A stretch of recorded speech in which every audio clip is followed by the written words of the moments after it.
So I applied to a college. I applied to the City and Guilds of London Art School, which is over at Lambeth, I think it is, Lambeth, or the Oval. The Oval, that's it. Fairly near Cannes. And I said they did renovation work, and they did work carving work, stone carving, and all sorts of things. And I thought, well, this would be nice. And I put my portfolio along there, and I saw this fellow who works there. And I said, have you got any courses in wood carving or anything like that? And he looked at my work. He says, no, but I've got some in sculpture. He answered that. I said, all right. Yeah, okay. I'll help you out with sculpture. And that was the real turning point. That was one of the best things I did. Because although this was a very traditional sculpture course, I learned so much right from the very beginning. I spent the first year, I embarked on a 3-year course. And in actual fact, I only stuck it a year. For one reason is that I went up to Liverpool, which I'll explain. But during this year, I spent the year modelling the figure, drawing the figure, knowing how to cast the figure, and doing so many traditional things which many of the art schools didn't do then. And I was absolutely knocked out by it, and very interested in pursuing this one. And I had to make a big decision really, because if I stayed at the City and Guilds Art School, that's what I would have done, and no doubt I would have turned out to be a pretty good modeller in clay and know about bronzes and things. But 2 reasons why I left. I met my wife, who's in Liverpool, and I wanted to do a degree course. This was a diploma course I was on. So I applied for and got accepted at Liverpool Poly, as it was then. I was 37 years old and going to art school. Okay. So, I had a bit of, I'd done a few things beforehand. And when I got to the art school, it was fine. It was great. I really enjoyed it. Best years of my life, I would say.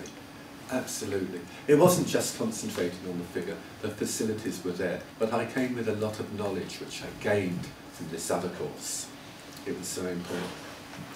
And for the first year, you go through all sorts of things when you go to art school, particularly and you try all different things, and it's the most important that you do experiment, even if it's something that you're not really keen on. Try it out and see what happens, and you're going to get very confused. It is confusing, but eventually you'll come through that, and you'll do some very interesting things. So I dabbled with installation work. I dabbled with light and sound and all sorts of things, which was nothing to do with my figurative work at the end of it.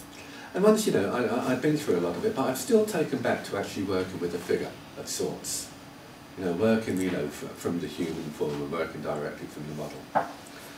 And for the next couple of years, really, I worked in the metal studio, producing figures in metal, out of scrap metal, and I loved it, absolutely. So I taught myself welding, really, and put things together there. So I had a good solid construction for 2 years, and I did my degree, got a 2-1 out of that, and what do I do now?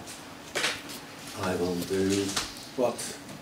apply for the fellowship. A fellowship is a year they sometimes give you to extend your practice. Okay, and then I got the fellowship there.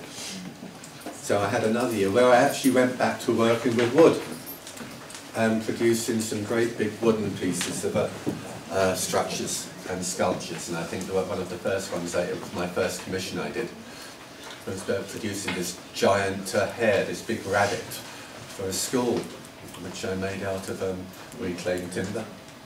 And that was a real eye-opener, because what I learned about that commission, it stayed with me forever. It completely broke me in terms of finances, but it was, and in terms of, realising that you're on your own, that was, quite an experience.